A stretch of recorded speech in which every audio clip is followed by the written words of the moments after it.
Who is the biggest winner at the tight end position so far in free agency? All that and more in this episode of the Locked On Dynasty Football Podcast. You are Locked On Dynasty Football, part of the Locked On Podcast Network. Here are your hosts, Marcus Mosher and Kate Magdziuk. Welcome back to the Locked On Dynasty Football Podcast, part of the Locked On Podcast Network, your team every day. We'd like to thank you for making us your first listen of the day. This episode of Locked On Dynasty is brought to you by the all-new, all-electric 2023 Nissan Ariya. The Nissan Ariya, the EV for people who love to drive. Learn more at nissanusa.com. I am Marcus Mosher. You can follow me on Twitter at Marcus_Mosher. Joining me today, as always, is Kate Magdziuk. You can follow her on Twitter at Kate Magdziuk. Kate, we're talking tight ends today. Let's start with this. The biggest winner at the tight end position this offseason is the only guy who hasn't signed yet. It's Dalton Schultz. I'm still anxiously awaiting. That was the tight end name that I have been like chomping at the freaking bit to hear more about. In terms of guys that like are actually playing and they have contracts and all that good stuff. I have to say, Marcus, I really like the move of the New York Giants to trade for Darren Waller. And if he stays healthy, that lack of competition for targets, he's essentially functioning as this team's wide receiver one. Like, not a ton of questions about that. Like, no more is Devontae Adams going to be eking out targets. Like, this is the Darren Waller show, I think, as long as he's healthy. That's been a big if, right? But like, is there any tight end whose value has fallen in Dynasty right now that could be a better asset for a win now team? I don't think so. Yeah, let's talk about that value, because currently on Dynasty League Football, he's being ranked as tight end 9. He's actually being drafted a little bit lower than that. What's crazy to me, and this is the injury stuff baked in, any week that he's healthy, right, and playing, we're going to rank him as the top 5, top 6 tight end, right? And that's what's awesome about this. There's a lot of value here.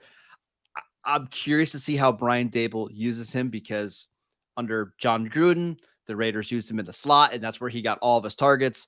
Josh McDaniels did something similar when he was on the field, but this is one of the premier pass-catching tight ends in the league who should get a ridiculous target share in New York. Yeah, I think this is going to be a really interesting fit. And Marcus, like, I think what you mentioned there, like, as anytime he's actually been on the field, right? Like, you do rank him inside the top 5. What I think is super interesting is the names going around him. Like, all of the guys behind him, purely speculative, honestly, like being drafted at tight end 11, Greg Dulcich, tight end 12, Cole Kmet, who now, like, I again like the tight end, but I think has been super well hyped. Yeah. Dalton Schultz, we know, is my guy. I'll take Dalton Schultz over Darren Waller. I'm sorry. But then Dalton Kincaid, Michael Mayer, who, like, these are all rookie tight ends who we know are not going to, they're not going to produce for fantasy for a long time. Like Chigoziem Okonkwo, Trey McBride, Juwan Johnson, like, those are the names going at, like, Darren. There's such a clear tier break after Darren Waller. And it's just wild because, at least for the next like 1-2 years, you're going to get a tight end one when he's playing.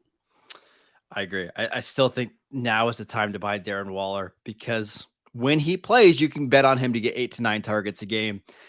And there's just not that many tight ends out there that we can say that about. So I agree with you. I think Darren Waller now in a less crowded offense is one of the biggest winners. Now, I do want to ask you about another tight end that we saw switch teams. I believe it was yesterday or 2 days ago. Hayden Hurst left the Cincinnati Bengals, joined the Carolina Panthers, who already have a million tight ends, including my guy, Tommy Tremble. Ian Thomas, we saw, took a pay cut.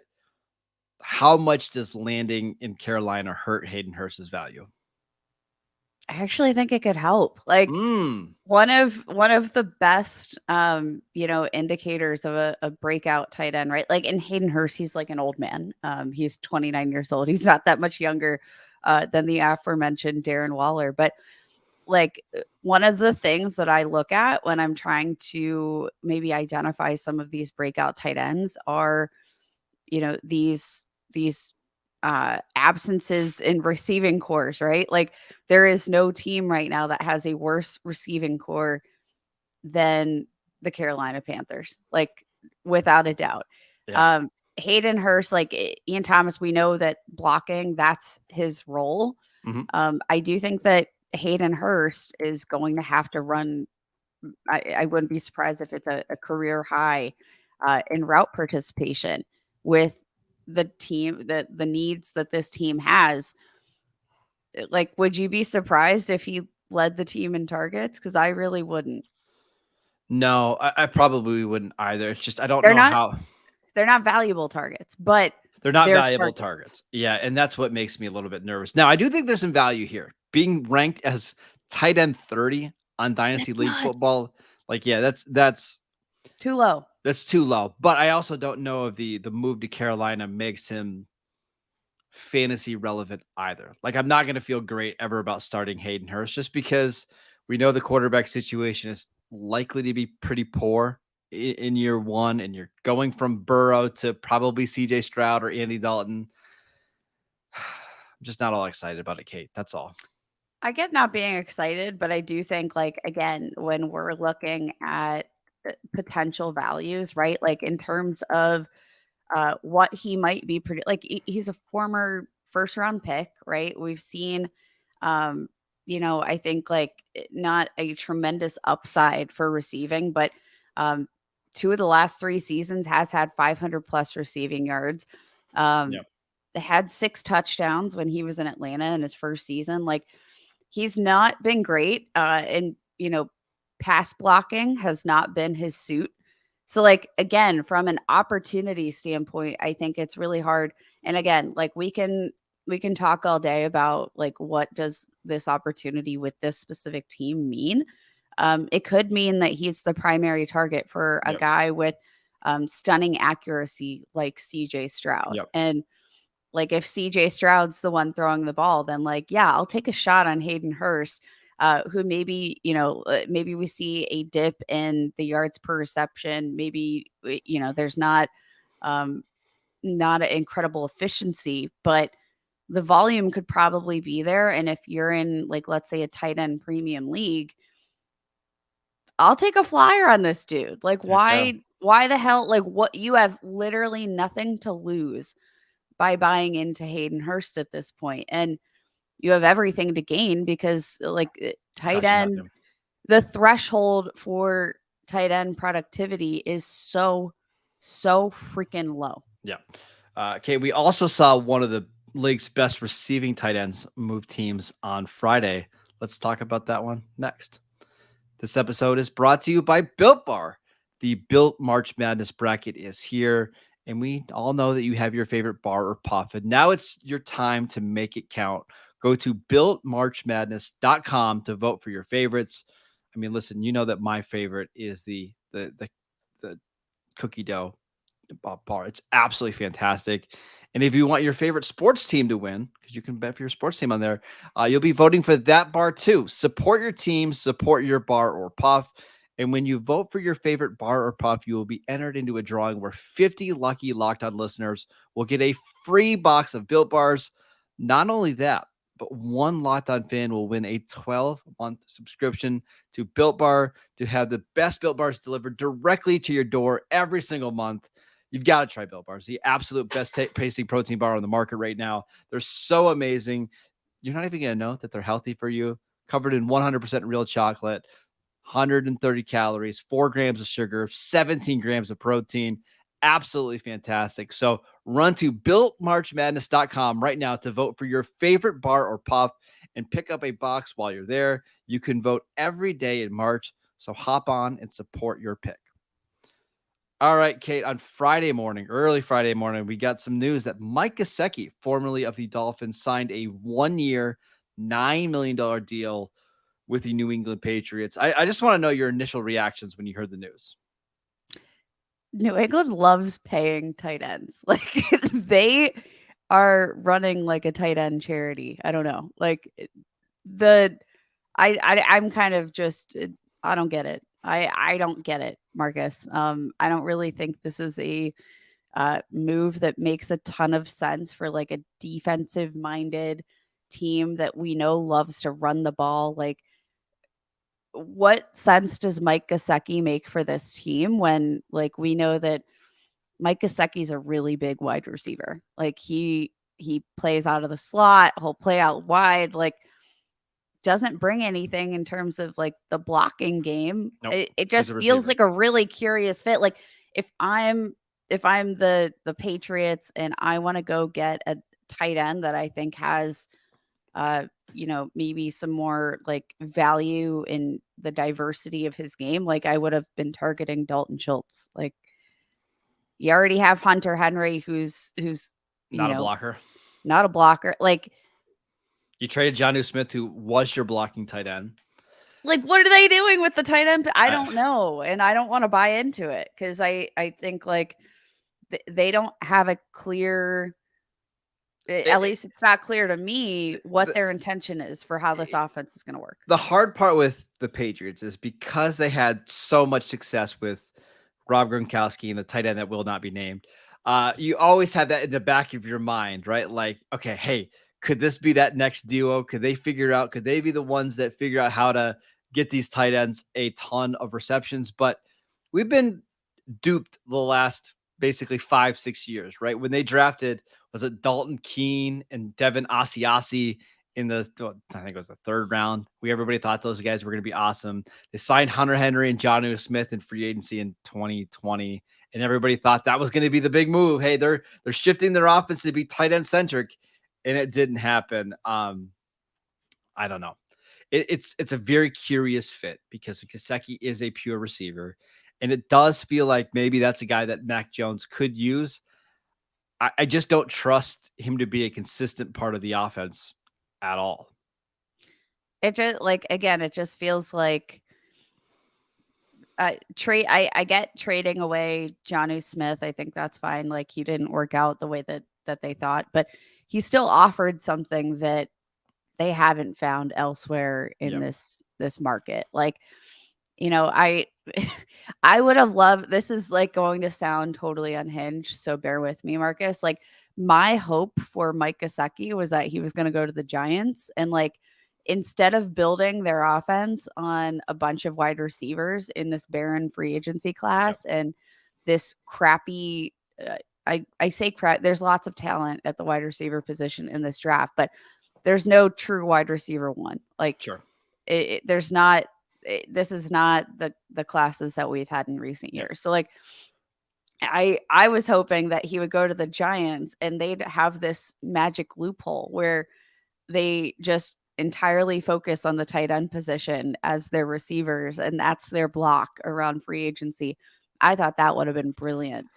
I was hoping that he was going to land with like a veteran quarterback or like somebody that could actually use him down the seam. Like I was really hoping he was going to be the guy that replaced Hayden Hurst in Cincinnati, right? And now you get a field stretcher with Joe Burrow, or he goes to the Chargers and Justin Herbert's just throwing him seam ball after seam ball. But instead, he goes to one of the most bland and boring offenses in the league. And I can see, Kate, how I can see why the Patriots did this, right? They need to be a little bit more explosive on offense, and that gives them another weapon. But in terms of like fantasy impact and dynasty impact, I don't see it. I just don't see it at all. I don't see it. How do you feel like this impacts Hunter Henry? Maybe that's the better question. Because I do think Hunter Henry, generally speaking, like he's been an all right fantasy asset. I feel like it just clips their value, both of them. Where we had these are two guys that were being ranked somewhere between tight end 15 and tight end 20. And now we have just two guys who are going to be completely unusable week to week. Bummer. Welcome to the tight end position. I hate the tight end. I love it because when you hit when your sleeper tight end finally hits, boy, does that feel good. But in between Yikes. those hits, Marcus, the tight end position does not feel so cozy. Yeah. I do want to ask you about one other tight end that got moved really quickly. We saw Jonnu Smith get traded away from the Patriots to the Falcons for a late day 3 pick. Does that concern you at all if you're a Kyle Pitts owner? Because I think it's pretty established now that Jonnu Smith is not a fantasy relevant tight end. But does this knock Pitts at all for you? I don't think so. Like I'm not philosophic or maybe like more philosophically than anything. It's like a question. I understand that John O. Smith, I think, brings something different to the game than Kyle Pitts does, right? Like if you want to use Kyle Pitts as a pure receiving tight end, which like maybe that's what they want, um, then I guess this move makes sense. If you want, Janu to be in line and just observe that pure tight end role where he's doing a lot of the dirty work, a lot of the blocking, then maybe this makes sense. But when you pair it with some of Arthur Smith's previous comments, like this isn't fantasy, blah blah blah, it like I feel like you wouldn't have said that if you wanted Kyle Pitts out there running route after route after route. So again, I'm confused. I don't think it hurts Kyle Pitts, his value. I think what hurts Kyle Pitts' value is Taylor Heineke and Desmond Ritter, right? Just being, I mean, we kind of know what Heineke is, but he's not somebody who's going to add value to your playmakers. I don't know. Okay, I listen. I'm Kyle Pitts' number one truther, but I got to be honest. I'm a little bit nervous. I want to ask you about two tight ends who are still free agents as of Friday morning, 10:30 Eastern time. When we get back. This episode is brought to you by FanDuel. The midway point of the NBA season is here, and now is the perfect time to download FanDuel, America's number one sportsbook, because new customers get a no-sweat first bet up to $1,000. That is bonus bets back if your first bet doesn't win. Just download the FanDuel Sportsbook app. It's safe, secure, and super easy to use. Then you can bet on everything from money line to point scores and three-pointers drained. Plus, FanDuel even lets you combine your bets for a chance at a bigger payout with a same game parlay. So don't miss a chance to get your no sweat first bet up to $1,000 back in bonus bets when you go to fanduel.com/locked on.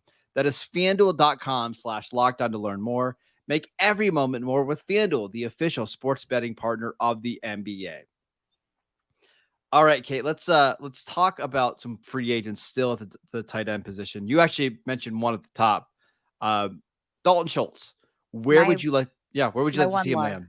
Obviously, it's the Chargers, Marcus. Yeah. It's still a glaring need, right? It's still a huge, huge glaring need.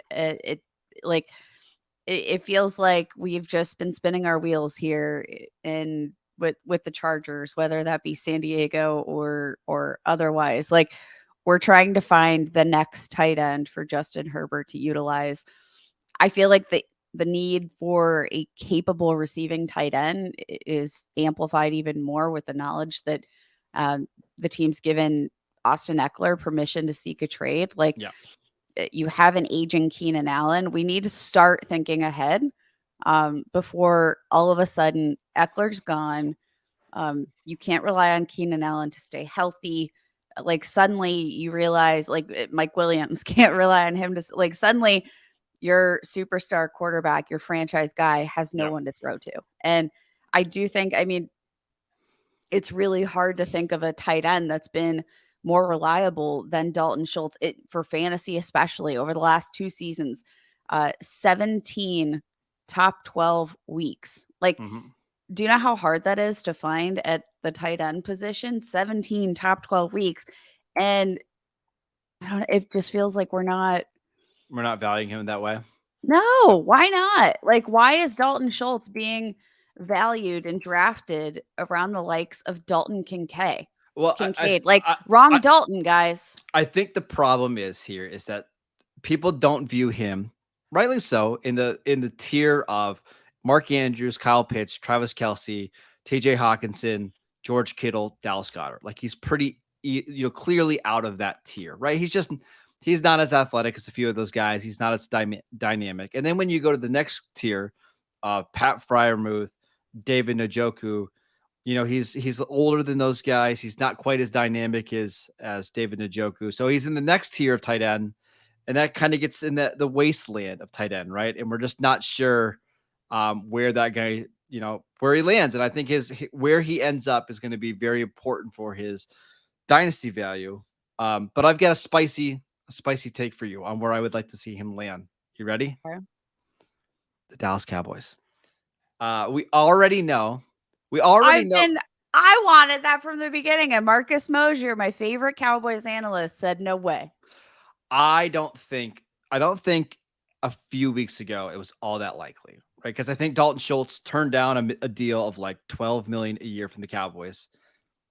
But now that we're getting further along in free agency and teams are spending up their money, and we saw Hayden Hurst get like $6.5 million a year, Mike Gesicki got a 1-year deal worth up to $9 million. Maybe the market's just cooled a little bit, and maybe the Cowboys come back to Schultz and be like, you know what? Hey, here's 3 years, $30 million. Come back to Dallas. If that's the case, Kate, we're now talking about one of the biggest values in Dynasty because we know exactly what he provides. I feel like we already know exactly what he provides, though, and like go buy him now before he has a surgence in his value. Yep. Like, you mentioned like David Njoku, who, yes, more young, more explosive, like he's the better athlete, but like you talk about a guy who's like largely disappeared, had a great 2022 season. Guess what? He had 7 games where he finished as a tight end 1. You know who also had 7 games as a tight end 1? Dalton Schultz. And he's also been providing, stability at that position for the previous 3 years. He's been a tight end 1 in each of the last 3 seasons. Yep. I just like, I'm actually going to go after we hang up here, Marcus, I'm going to go and make an offer because if that's how the public is thinking about Dalton Schultz, great. Give me all of the Dalton Schultz because I think he brings a lot to like a real NFL team in terms of his value at the position. But like for your fantasy teams, 2022, right? He finishes the tight end 10 in 15 games played, ranks 6th in air yards among the tight end position, 7th in targets, 10th in receiving yards, like 9th in PPR points per game. That is production I want on my roster. Yep, and if we're going to be, pairing that up with, the likes of Michael Mayer, who's not going to help me win until probably the year like 2028, like give me Dalton Schultz. Yeah. I got one more name. To Michael Mayer. No, it's not at all. One more name, Foster Moreau. I think he's the second best tight end currently available. Played a lot for the Raiders after the last couple of years when Darren Waller's been out. Super athletic, pretty good blocker. I think he's just starting to come into his own. Where would you like to see him land? Like, honestly, part of me wonders, like, is there a chance he goes back to the Raiders after having traded away Darren Waller? You don't think so? I do think so. And actually, that's not a bad fit. Like, I think we've seen him perform pretty well, right? Like, I think I liked him a lot, coming out of college. And I don't know. I kind of just want to see him go back to the Raiders where, I don't know, we've seen some production, right? Like, so he's played 14 games in his career without Darren Waller, averaged almost 8 PPR points per game. Over the last 2 seasons, let's see what those, still almost 8 PPR points per game. It's not great. It's not great, but hell, that's a tight end 1, Marcus. Like the good thing about these tight ends is typically at age 25, 26 is when they do start to break out, right? Mm-hmm. And that's right where we're at with Foster Moreau. And he does have the athleticism. And according to PFF, like 98th percentile in yards after the catch per reception. There is a lot to like about him here. Yeah, I'd like to see him go back with the Raiders. Like, we know exactly what Jimmy Garoppolo delivers. Like, it's, I think, something that works perfectly well with Foster Moreau's skill set.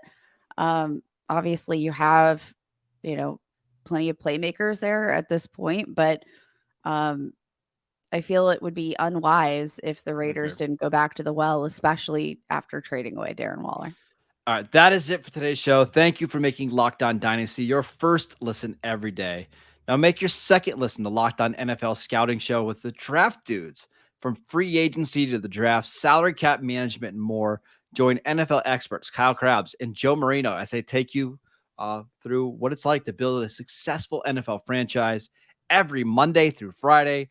Find Locked On NFL Scouting with the Draft Dudes wherever you get your podcasts and on YouTube, part of the Locked On Podcast Network, your team every day. Go download the Locked On Dynasty podcast wherever you get your podcast. Go check us out on YouTube. You can go follow Kate at Kate Magdziuk on Twitter. I'm at Marcus_Mosher. We'll be back on Monday to break down all of the free agency action over the weekend. And we'll see you guys then.